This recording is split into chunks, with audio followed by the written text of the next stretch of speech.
勾即士多啤梨，用中冷，用3.5mm 嘅勾針。首先呢，將條冷整成一個圓圈，喺中間抽一條線出嚟，索實支勾針，手掌揸住條線，翹實隻食指，大拇指同中指撳住呢度，勾針喺前邊，由內至外勾線過嚟。咁呢個呢，就叫做鎖針啦。我哋而家呢，要勾4鎖針，頭先勾咗1針啦，2、3、4，好，然後呢，就喺第1鎖針呢度穿落嚟，勾針向返後，翹冷勾線，再過呢一條線，咁呢度呢，就形成咗一個圓圈啦。咁然後呢，我哋1鎖針喺呢個圈中間呢，就勾6短針啦。短針係點呢？首先穿支勾針落去，勾線上嚟，翹冷過2條線，咁呢，呢個就叫短針啦。與此同時呢條冷呢，可以圍住呢個圈。我哋一共要勾6短針。而家已經有1短針啦，咁再勾多5針啦。穿支針落去，勾條線上嚟，翹冷過2條線。咁呢，1、2、3、4、5、6，好啦，勾完6針呢，我哋就要引拔返咯喎。咁我哋要倒數啦，6針啦，1、2、3、4、5、6，第6個位穿落去2條線，將勾針穿落去2條線度，勾線過嚟，再過埋呢條線，咁就一個引拔啦。引拔完呢，呢個圈就完整啦。跟住呢，我哋就要勾一個記號針喺引拔呢條線嗰度啦。扣上記號針之後呢，1鎖針。好，而家呢，就係隔1針先加針啦，即係呢，第1個位喺呢個引拔嗰個位唔使加針，1短針。第2個位要勾2短針啦，1，再加1針，就係2針啦，2短針。咁呢，每一次都係1、2、1、2咁樣勾，1、2。勾到尾啦。引拔完呢，我哋就扣返個記號針喺呢條線上啦，然後呢，一個鎖針，咁圈圈都係做呢個動作噶啦。咁然後呢，呢一圈呢，我哋就隔2針就加針啦。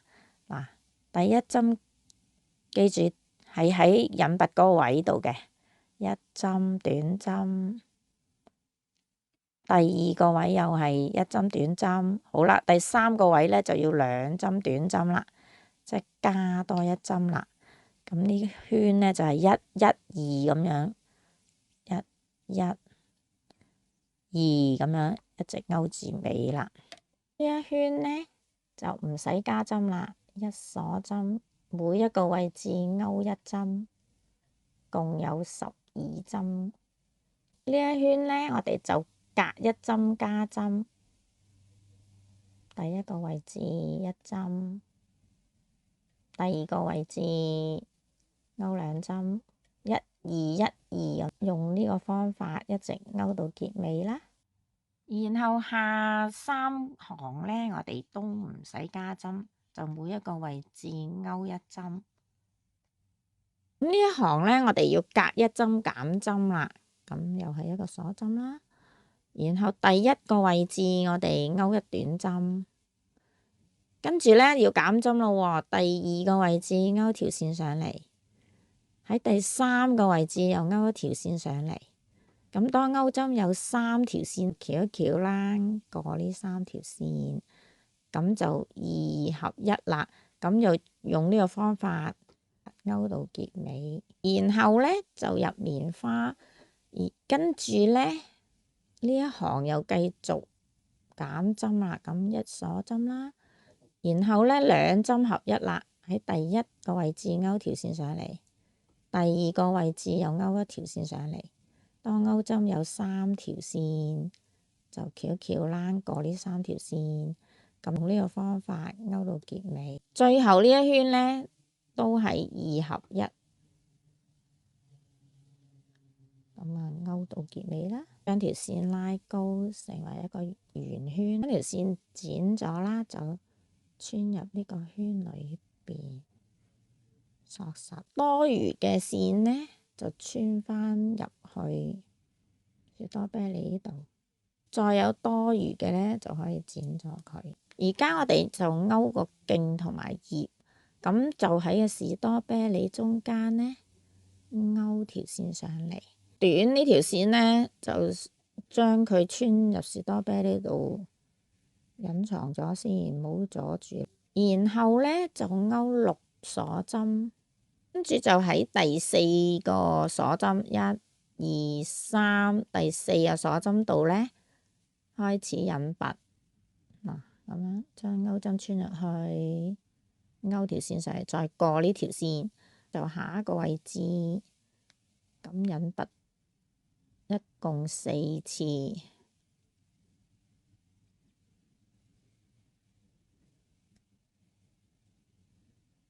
係啦。最後呢一次呢，就勾返落個中間嗰度引拔，然後呢，勾5鎖針。然後呢，就數第4個位置，1、2、3、4呢個位置呢，喺第4個位置勾一短針，跟住呢，下一個位置呢，勾長針咯喎，長針呢，就係翹一翹啦，將勾針穿入去個鎖針度，勾條線上嚟。當勾針有3條線呢，我哋就翹一翹啦，過2條線，再翹一翹啦，過2條線。下一個位置呢，又係勾長針。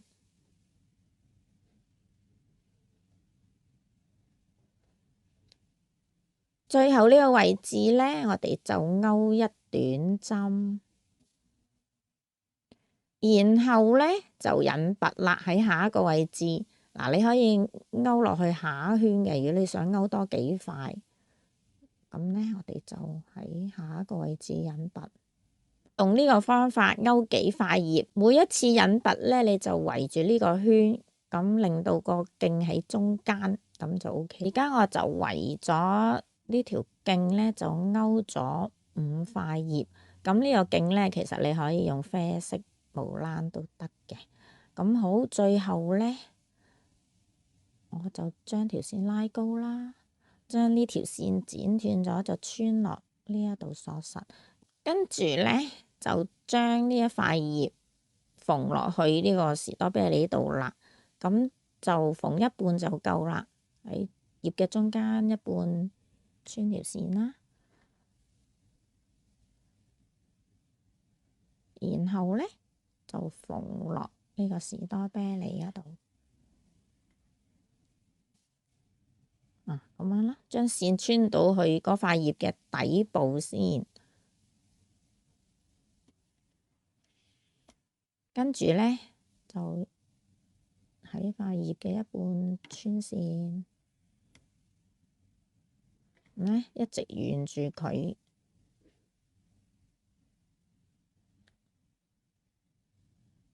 就縫晒呢5塊啦。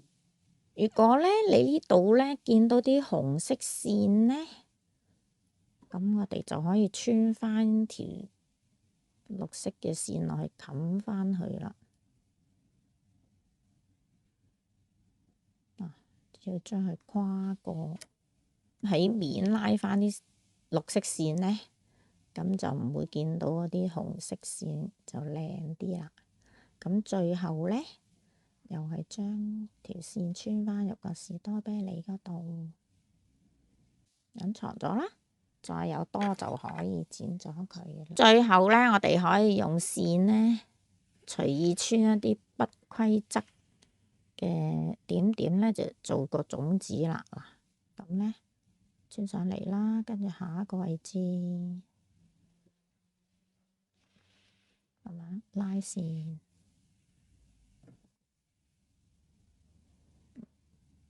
又下一個位置咧。咁你想去邊個位置，你支針呢就喺邊個位置嗰度穿上嚟。